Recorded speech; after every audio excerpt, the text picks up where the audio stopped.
So folks, in today's video, we're going to take a handful of my Anoles out of my big, beautiful collection, and we're going to go feed them some fat little roaches, watch these animals' behavior, see them have some fun with their food. We get to watch this, and you guys folks sitting at home get to learn a lot about these Anoles' really interesting, fascinating behaviors. Because guess what? You don't get to see Anoles doing, well, anything besides sitting there most of the time. Anyways, let's get into this video. So, I felt like a appropriate thing to do today would actually be to start feeding my Anolis luteogularis. So, I also want to do this feeding video to basically incentivize some behaviors that I've talked about a lot when it comes to Anoles. As you see, I like to call this like the hand method, where it's when you feed them, and here, look at me real quick, you just have them walk out on your hand. Now, it sounds really simple, but to the Anole, their whole world revolves around living on trees, branches, etc., etc. So to move on to a different subject, very big levels of trust going on. Helps the animal feel more comfortable with you going forward. Takes a lot to get there, some species, some individuals, but crown giants tend to be the more fun ones to get it to do. One, because they're so big, they're so fun, and on top of that, well, they're more likely to actually say hoorah to it. So as you see, here, move a little closer, let's try to get my favorite. This big old male. This male is typically a lot more aggro when it comes to stuff, but, he's a lot more chill than what you'll say with, say, a smaller Anole species, like something you've seen in this video later, wherever I put the loop part. Ooh, yeah. Then we're gonna move on to our Anolis af porcus pair, aka the red throats. These guys are sick. They're already waiting by the door. They know what time it is. Hey, buddy. There you go. Get that. Yeah, you love red runners. So with these guys, since I've been raising them, honestly, since they were hatchlings, they're a lot more bold than the lutes, like we just did. And as you see right here, the little old lady came out of nowhere, so we're gonna offer her this large dubia. Yeah, oh, wow. Oh, that girl. I really do enjoy feeding these guys a lot, simply because just how bold, how curiosity driven they are. Look, here, once another. Yeah, sick animals, Get that. Oh. So, real quick, folks, as you know, I do like a lot of talking about this pair. But so here's a little micro update in this video. Look how big they've gotten since that video. It's on the screen, go watch it. But yeah, they've only gotten bolder. Their scales have been becoming more defined, really sick. Both of them have become a lot more bold. And like this, look how they walk. Little angels, if you ask me. Yeah. Won't be long till they're much bigger, like whoosh. Oh no, little Anoles in there. Adorable. So we're gonna feed my regular false chameleon, Anolis barbatus. This is my female. Gonna offer her a nice fat roach. And then as you see Goliath up here, he's already getting interested. So I come in with a fat dubia to give him. And the female darts off back there. We move the camera all the way this way.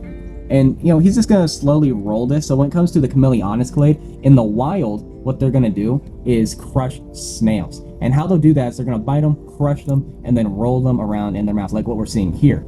This is something I wanted to show at the lutes earlier, but I failed in that. It's just the more of the walk-on process. This is a really good exercise to let the animal know that, hey, I'm not a threat, we're cool, we're good, we're bros, we're buddies, boom. It's just a fun thing to do too. You can do this all species, not just our crown giants. I've done it with my leechii. They're shedding today, so they weren't gonna be in this video, but there's a clip. Yeah. Oh, we got a roach. See, she eats and goes back into the enclosure, but I come in with a roach and I just say, come on out. It's all about letting them get uncomfortable, but in a good way, in my opinion. You want another? Has he been being a big helper? Ah, yeah, there's another.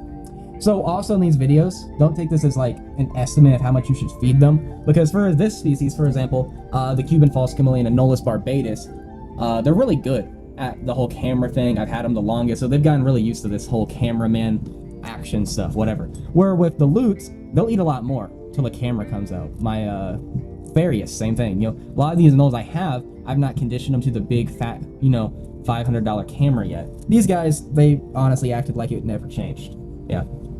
But if you come here, you can also see what it looks like for him to roll it during this whole process. It's a lot of just crushing this and that. And now that he's crushed it to the point where he likes it, he's actually gonna start digesting it more.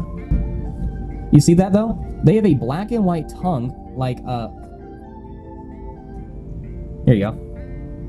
But folks, me personally, I believe the reason that the Cuban False Chameleon, anything in the Chameleonis clade where they have these black tongues, whatever their weird looking tongues, is a defense mechanism. Because if you look at things like blue-tongued skinks, they have a bright blue tongue, it's used to ward off predators, etc., etc. Now in Western Cuba, one of the Anoles we mentioned earlier, we have Anolis barbatus, and we also have, well, guess what? Anolis luteogularis. And then the other members of Chameleonis, like porcus, they have other large crown giant Anoles where they are. So wherever there's a Chameleonis, there's also a crown giant.